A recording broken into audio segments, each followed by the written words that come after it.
Hello दोस्तों, चलिए हम लोग इस वीडियो में बिहार अमीन के देख लीजिए ऑफिशियल वेबसाइट पर विजिट किए हैं दोस्त। यहाँ पर एक नई अपडेट आया है, रिवाइज्ड प्रोस्पेक्टस ऑफ अमीन। जिनको नहीं पता है देख लीजिए, आप पीछे जाइएगा तो आपका प्रोस्पेक्टस 17 नंबर में है। बस इसी प्रोस्पेक्टस को रिवाइज्ड किया गया है।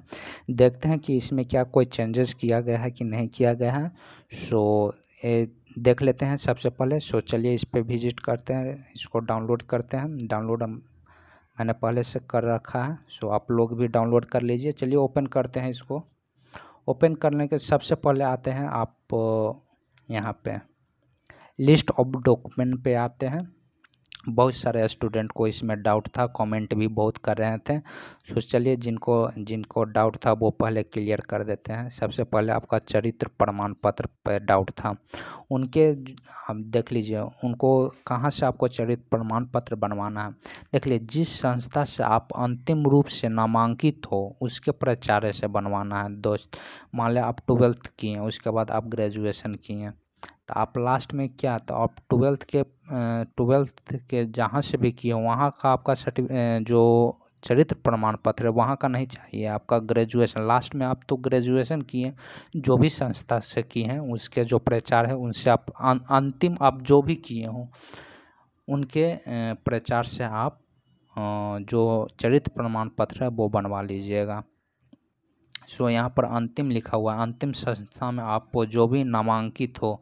तो यहाँ पर आपको डाउट क्लियर हो गया होगा कि लास्ट में आप कहाँ पर है। कोई 12th कर छोड़ दिया है, सिर्फ 12th ही किया है, तो वो 12th से ही बनवा लेंगे जहाँ पर आप। और कोई 12th के बाद ग्रेजुएशन किया है तो आप ग्रेजुएशन से जिस संस्था के किए हैं वहाँ के प्राचार्य से आप करवा लीजिए। और जो 12th कर छोड़ दिए हैं तो आप वहाँ उसके आगे ग्रेजुएशन नहीं किए हैं तो आप वहाँ 12th के जो भी संस्था से किए हैं आप वहाँ के प्राचार्य से आप बनवा लीजिए।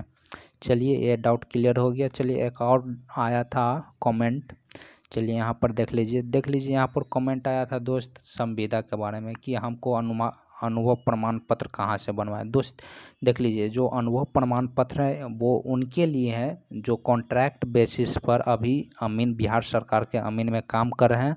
और साथ में वो जब फॉर्म भरे थे उस टाइम आपको ऑप्शन आया था कि क्या आपको वर्क एक्सपीरियंस है या नहीं, अमीन का एक्सपीरियंस है या नहीं, वहाँ पर यस नो करना था। जो स्टूडेंट यस किए हैं बस उनके लिए ये है।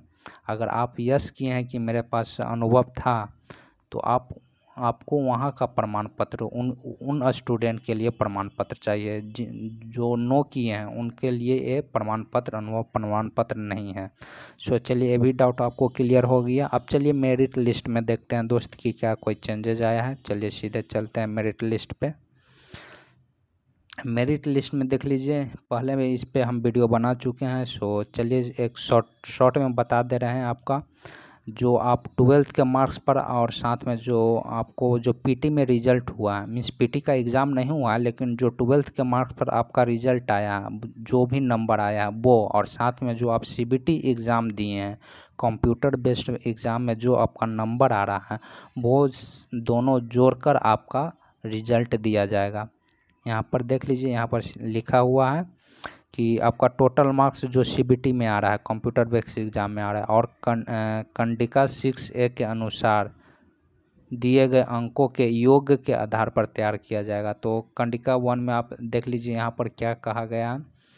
यहाँ पर अमीनों के पद पर जो नियुक्ति होनी थी उनके लिए जो आयोजित परीक्षा में प्राप्त अंक एवं अनुभव के लिए अवधारित अंकों को जोड़कर जो घोषित परीक्षा फल के अनुसार जो प्राप्त अनुशंसा के आधार पर दी जाएगी वो है, आपको बता दिए। दोनों को जोड़कर आपका मेरिट लिस्ट बनाया जाएगा। उसके बाद आपका देख लीजिए, बहुत स्टूडेंट पूछ रहे थे कि इंटरव्यू में क्या पूछेगा। देख लीजिए इंटरव्यू में दोस्त हमको नहीं लगता कि इंटरव्यू में जैसे बीपीएससी वगैरह का इंटरव्यू होता है इस टाइप का इंटरव्यू नहीं होगा। हमको सिर्फ लग रहा है कि काउंसलिंग होगा। इसमें काउंसलिंग में आपका जो भी डॉक्यूमेंट वगैरह है सब वेरिफिकेशन वगैरह होगा। हमको नहीं लगता कि कोई क्वेश्चन पूछा जाएगा, क्योंकि इसमें देख लीजिए ऑफिशियल जो ये नोटिस है, ऑफिशियल नोटिस रिवाइज प्रोस्पेक्टस में भी ऐसा कुछ नहीं लिखा गया है आपको कि इंटरव्यू में क्या पूछा जाएगा, किस टॉपिक से पूछा जाएगा, ये सब कुछ यहाँ पर मेंशन नहीं किया गया है। सीधे आप देख लीजिए यहाँ पर काउंसलिंग और स्लैश में दिया हुआ है इंटरव्यू, स्लैश में या तो काउंसलिंग या इंटरव्यू। तो मेरे हिसाब से देख लीजिए, ऐसे अभी कुछ ऑफिशियल नहीं आया। जैसे भी इसके रिगार्डिंग कोई भी अपडेट आएगा तो हम इस चैनल पर अपलोड कर देंगे। सो अभी तक आप देख लीजिए, यहाँ पर आप पढ़ भी सकते हैं, यहाँ पर जो दिया गया है वो पढ़ भी सकते हैं। ऐसा कुछ नहीं है कि आपको देख लीजिए इंटरव्यू या काउंसलिंग का जो है समय तिथि, जो लोग पास किए हैं, जो मेरिट लिस्ट में आए हैं, उनके लिए आपको सूचना दी पहले से दे दिया जाएगा। और आपको यहाँ पर जाना है बिहार पटना।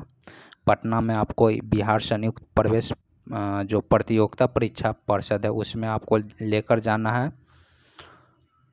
मूल जो आपका जो ओरिजिनल सर्टिफिकेट वगैरह है वो सब आपको लेकर जाना है। वहीं पर आपका डॉक्यूमेंट वेरिफिकेशन होगा, इसी में होगा डॉक्यूमेंट वेरिफिकेशन दोस्त। इसी को इंटरव्यू बोला जा रहा है या काउंसलिंग बोला जा रहा है। आपको जितने भी डॉक्यूमेंट है आपको इसी में ले जाना है। काउंसलिंग किया जाएगा, उसके बाद आपका जो भी रिजल्ट आएगा उसके बाद पब्लिश किया जाएगा। अगर योग माना जाएगा तो आपको यहाँ पर देख लीजिए क्या लिखा हुआ है। यहाँ पर एक लाइन लिखा गया है कि जो काउंसलिंग है और इंटरव्यू के प्रमाण पत्रों के जांच के उपरांत निर्णय अनुसार जिस उम्मीदवार को नियुक्ति हेतु योग्य समझा जाएगा उन्हीं को नियुक्ति हेतु चयन के लिए उपयुक्त माना जाएगा। सो आपको इसी में जब काउंसलिंग होगा उसी टाइम आपको अगर योग्य माना जाता है उसी टाइम आपको किया जाएगा, उसी समय आपको जो चयन है वो किया जाएगा। उसके बाद आपको लास्ट में आप एक देख लीजिए यहाँ पर क्या लिखा है। ये जो एडमिट कार्ड है वो आप ज़रूर लेकर जाइएगा। सीबीटी एग्ज़ाम का जो एडमिट कार्ड है आप फेंकिएगा मत। फिर से पिछले वीडियो में भी बता दिए हैं, आप देख लीजिए यहाँ पर लिखा गया है, आप उसको रख लिए और जब काउंसलिंग होगा उस काउंसलिंग के टाइम आपको लेकर जाना है और जो भी ओरिजिनल डॉक्यूमेंट है। तो चलिए, इसमें तो अभी हमें कोई अंतर नहीं दिखाया। अगर प्रीवियस प्रोस्पेक्टस में और जो न्यू रिवाइज प्रोस्पेक्टस में अगर किसी को भी कुछ चेंजेस दिखते हैं तो वो आप कमेंट बॉक्स खाली है दोस्त, आप वहाँ पर कमेंट कर सकते हैं। और साथ में आप टेलीग्राम चैनल है वो आप ज्वाइन कर लीजिए, वहाँ पर हम ये जो PDF है वो भी डाल देंगे और कोई भी न्यूज़ आएगा, कोई भी अपडेट तो आपको वहाँ पे मिल जाएगा। चलिए, अगर आपको ये वीडियो अच्छा लगा तो चैनल को सब्सक्राइब कीजिएगा ताकि आपको इसी तरह से अपडेट मिलते रहें। चलिए, धन्यवाद।